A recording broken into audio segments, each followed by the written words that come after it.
Hey, can we be honest with ourselves for just a minute? For those of us that like to buy a lot of knives, are we really collecting useful tools, or is it kind of just our grown-up toy collection?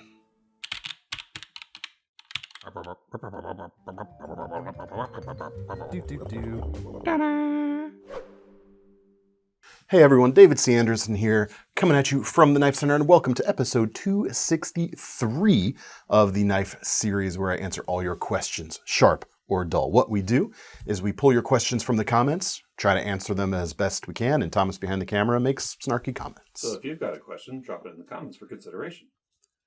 You did something right. That was good. I didn't want to wait for you to say it. Let's get to the first question, shall we? Which comes from Chris Dunn. Hey DCA, excluding Cold Steel and Andrew Demko, but why would you? They're fun. Why would you exclude them? Does anyone else make overbuilt knives that are also finger safe / fidget friendly? I also own a SOG CLXR, but what else is out there, if anything? Thanks. I got a few things here for you, but it kind of drives to the heart of that teaser there at the beginning. There's a component of people out there who hate, and I don't think that's too strong a word, anything that has any semblance of being fidget friendly. And it's usually people who are, real serious, tough working folks, and, good people, I am certain.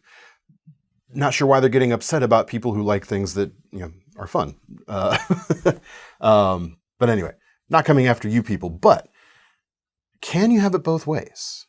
A lot of times, the modern fidget-friendly knives that we like to collect are, not necessarily designed for heavy-duty intentions. But there are some out there. You mentioned two of the big dogs there right at the beginning, Cold Steel and Andrew Demko. Can we have our cake and eat it too? Can we have real, serious, unimpeachable working class tools that also happen to be fidget friendly? I'm not even gonna, fidget friendly, yes, but finger safe closing is something you mentioned as well. The SOG CLXR you mentioned is a great example. If you're unfamiliar with what we mean when we say finger safe, we're referring to a finger safe closing action, which means when you close the blade, your fingers never cross the path of the cutting edge. Inherently a degree safer than something where you do cross the thing. Yes, you could still cut yourself. Be an adult. Don't cut yourself. The CLXR is a great option with its crossbar lock right here. MagnaCut Steel or S35VN, which is significantly cheaper than the MagnaCut option, actually. MagnaCut here is $300, comes with 3 sets of handle scales, so you could swap things out if you want. $225 for S35VN. So how much is the extra toughness of MagnaCut worth to you? Only you can decide. But let's get to the Demkos and the Cold Steels first that we're excluding. This is just an excuse for me to pull out this Shark, should probably know the name of it, huh? 8020 Compact right here. This is a custom from Blade Show, and it's a really cool size, but it's chunky. You've got strength going on. This is a one-off, so if you don't see it in the future, it's because somebody bought it. You've got the Shark Lock here with the dorsal-style fin up top, ambidextrous, finger-safe closing, fun, fidget-friendly, for sure. Yet insanely strong, one of the strongest lock mechanisms on the market. So I think this proves you can have your cake and eat it too. And Demko's been designing locks for ages, including for Cold Steel, like the 8015. The Scorpion lock here is one of his things right here. S35VN steel on this one for about $180, but there's light versions that are under $100. Not with S35 at that price, of course, but you can get the same strength for less than $100, which is nice. Lift up on the yoke here at the back, the blade closes in a finger-safe manner. It's a little more fiddly than a crossbar lock or a Shark lock. Keep that in mind, of course, but very, very strong. Cold Steel, of course, has their newer Atlas lock, which is, we'll say it's dorsal style as well. It's not quite the same as the Shark lock. Demko did not invent this locking mechanism, but it operates along similar methods. This is the Engage right here, which is quite nice, with S35VN steel and priced at, $173.95. So a tiny bit less expensive than the full fat 8015 right there. Is that overbuilt enough for you? If not, there's always the mayhem. I don't know if this is like a true like blue collar working hard use knife. It certainly could be, but it's also kind of designed to be this size and shape because it is kind of fun. You know, not, is it serious? I don't think so. That's going to get taken out of context. It's a very serious... No. Us, no. It can be used as a very serious tool. It is built to, you know, all the same, tolerances and specifications as any of their hard working tools, but it's designed to create an impression. Can we agree on that? This is the internet. Of course we can't agree on anything. Yeah, we can. Did you come here for an argument? Oh, sorry, this is abuse. Oh, yes. Sorry. Anyway, that's all the stuff you already have or are excluding. So let me get to the other stuff, shall we? We'll start with something budget-friendly that kind of melds the two, first two locks we looked at, a dorsal-style lock and a crossbar lock, with the CJRB Double Tap. Now, the brand as a whole is not known for making overbuilt knives, but this particular knife definitely falls within that category. And it's about $70 as well, with a almost 4-inch D2 blade, big swooping profile, big meaty grips, although not the hugest length for grip accommodation. I do have slightly larger than average hands, and I'm a tiny bit cramped in here. Now, this is a crossbar lock with a dorsal fin sticking out the spine. So you've got kind of both things going on, but the mechanics of the lock are a crossbar lock, but you can do that thing too. Very fun to fidget with. The thumb studs work well, and extremely solid feeling to boot. You get some real work done with a knife like this. I dare you not to. Even though it's a little cramped, it doesn't feel like once I grab it, it's like, okay, I'm locked in, I'm good to go. But yeah, it's right on the edge for me. Let's take a look at a couple other crossbar lockers.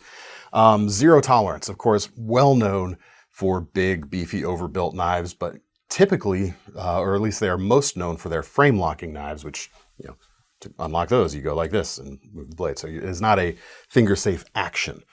This is the 203 from ZT. Maybe not quite as like beefy, chunky as some of their like greatest hits in that genre, but still quite durable.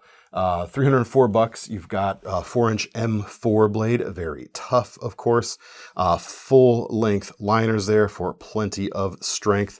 In a way, this kind of walks the balance really nicely between being overbuilt and not too overbuilt, if you know what I mean. Like the geometry on the blade is still a little more on the slicey side, but you have the extra toughness of M4 to kind of counteract that a little bit, or counteract the thinner blade stock, a little bit in terms of the strength of the blade.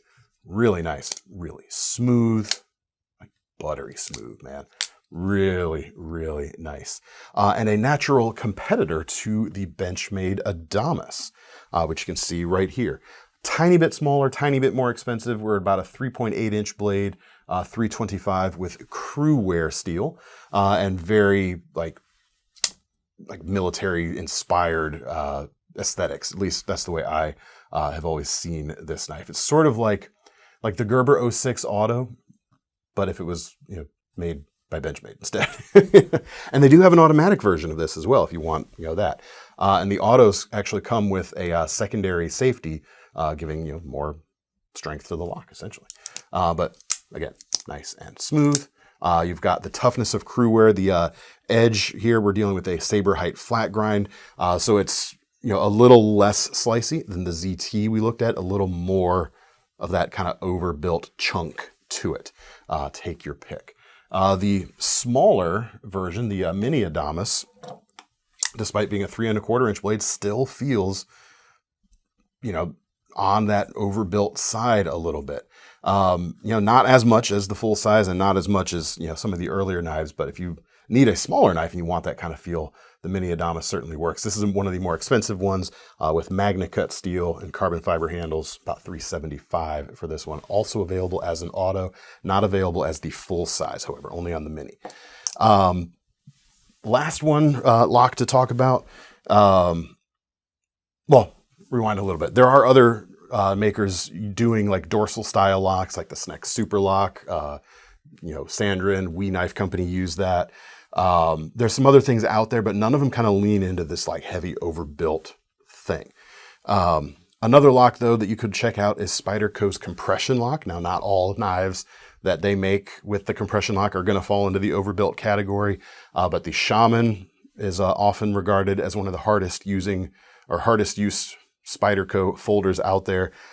The Lil Temperance 3, I think, takes that overbuilt ethos a little bit further. And it is quite compact. If you live in an area where you have a 3-inch blade length limit, or you just like the convenience of a full-size handle paired with a smaller blade, this is like the one-stop shop right here. $135 too, so it's not crazy expensive, not hugely expensive like some of the other things. VG10 on this one. K390 is also available if you want more edge retention at the expense of stainlessness, of course.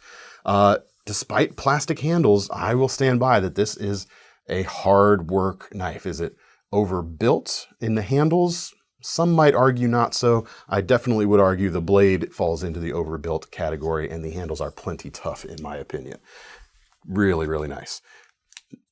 There's your Fidget. Lots of fun. And still hard working. Oh, you got to do the reverse flick too. That didn't work. There you go. Nailed it. First time, every time. That's what I got. Comment section. Overbuilt, fidget friendly, finger safe closing action. If it's finger safe, it's almost guaranteed to be fidget friendly just by the nature. But what am I missing? What's not on the table here that I showed our individual today? You can drop it in the comments. Lightning round time? Okay. Jmon808, question for you guys. Something I've always thought about. Knives with small sharpening choils. Why not sharpen the choil itself as well? There's the argument out there that choils can possibly get snagged on material when cutting, so why not sharpen the choil itself as well? If you're unfamiliar with the sharpening choil, it is this little notch at the heel of the blade right here. Sometimes called a drip notch or a Spanish notch or just a sharpening choil.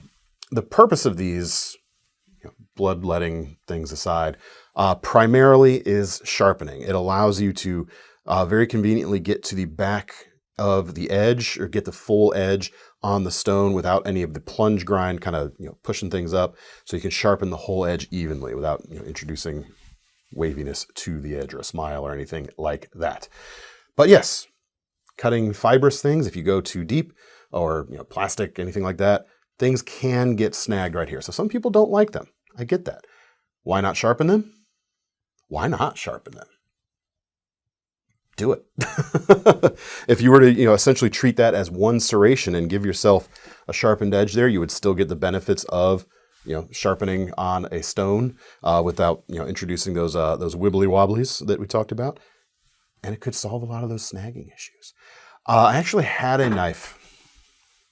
Don't know what that was. I had a knife a number of years ago that I traded. It was a custom hunting knife, custom bird and trout knife, and doggone it, I'm forgetting the maker now too, but it had a feature he called a wing choil, which didn't have a great example here. Had the primary edge, including a small sharpening choil, and then in the ricasso of the blade had like one big serration, and he called it, for marketing purposes, a wing choil. And being a small bird and trout, it was designed to kind of, take that big serration into like joints of bones, and you can kind of like. So there's precedent for that sort of thing on a small scale, at least. Can certainly make things useful. Knives like this, the double tap, for example, well, that has an unguarded finger choil. That's actually not a good example of what I was trying to say here. This right here, even though you don't see kind of the back half of it, this area where it cuts in at the heel of the blade is functionally kind of the same thing as a sharpening choil. That will be a little more difficult to accurately file one big serration in, but challenge, do it. It'd be cool to see that more often, if we're honest. Yeah, but that's another thing I gotta sharpen. Fair. Squid Doc says, I'm sure you... Wait, I forgot to pull knives for that question.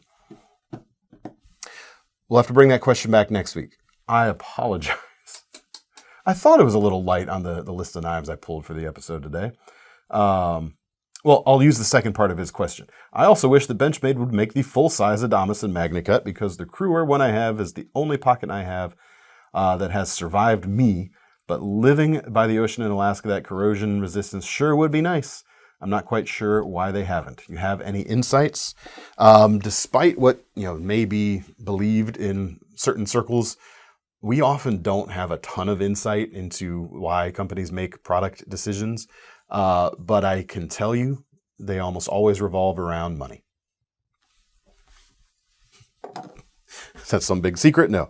The biggest one is like, people ask, us as retailers, why did X company discontinue Y knife? Because they didn't sell enough to keep it around. But it's a good knife. Might be so.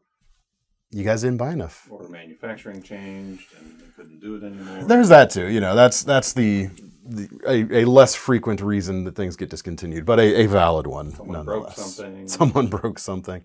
I do have the one insight along those lines. Chris Reeve Knives used to make single-piece hollow handle survival knives out of A2 steel. They were incredibly tough. One of the few hollow handle survival knives that were worth taking into a survival situation because it wasn't two pieces kind of pinned together the way a lot of those old Rambo knives were. The machinery used to make it when Chris Reeve relocated from South Africa to Idaho, the machinery did not survive the trip, as I was led to understand. That's why they don't make those anymore. So, despite not ever having any insight, I had some insight about that one. Sorry, guys. Squid Doc, we'll return to the first half of your question next week. All apologies.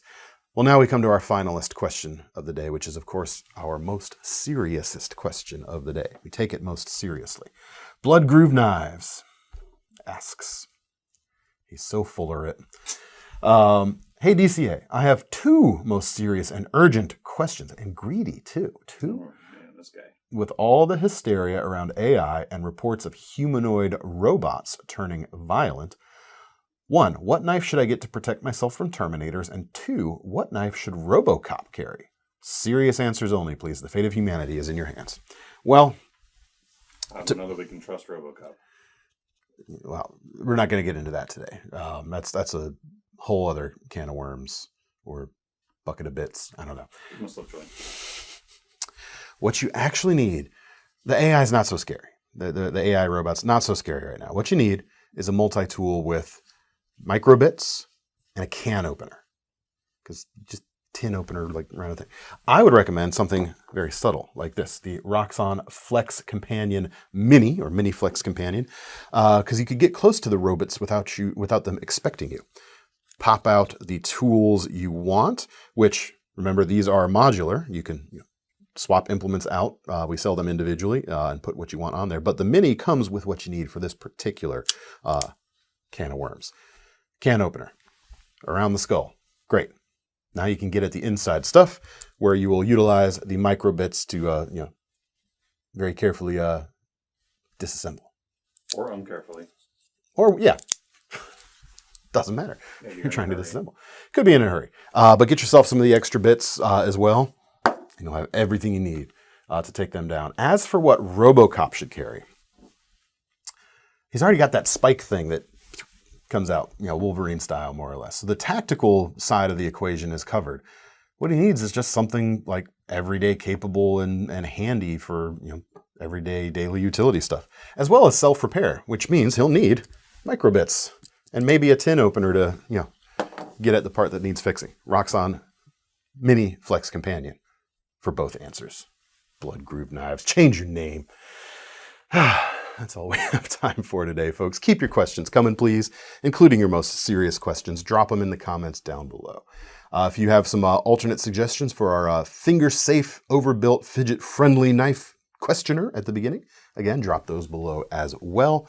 And what else? Oh, if you want to get your hands on any of these things, check out the links in the description. Those will take you to KnifeCenter.com. While you're there, don't forget about our long-running Knife Rewards program, or options at checkout, including Sezzle if you want to break things into smaller payments. I'm David C. Anderson from the Knife Center. It's Thomas behind the camera, and we are signing off. See you next time.